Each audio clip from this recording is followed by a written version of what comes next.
Hey everyone, today I'm creating these gorgeous ombre glitter nails. Perfect for brides. Let's get started. First I'm applying a beautiful red nail polish as the base color. बहुत खूबसूरत और बहुत easy ombre nail art बता रही हूँ आपको. This is super easy. Must try this. Next I dip my sponge into a little bowl of water to make it damp. This helps with smooth blending. Now apply the nail polish onto the sponge and gently press it over my nails to create that ombre effect. बहुत हल्के से press करना है आपने, जब तक अच्छा effect ना आ जाए तब तक करना है. Repeat the same process on each nail until you get a nice even ombre blend. Look at this guys, I'm applying it again on my little finger.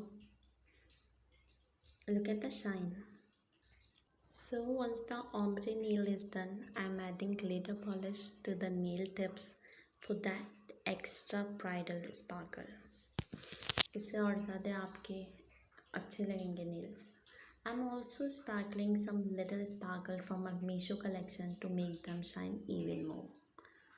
I have a collection of these little bottles. To finish, I apply a clear top coat to seal everything in and add a glossy shine. Easy, stunning and super bridal. Let me know what you think in the comment box. And here's the final look, so pretty, so elegant, perfect for brides.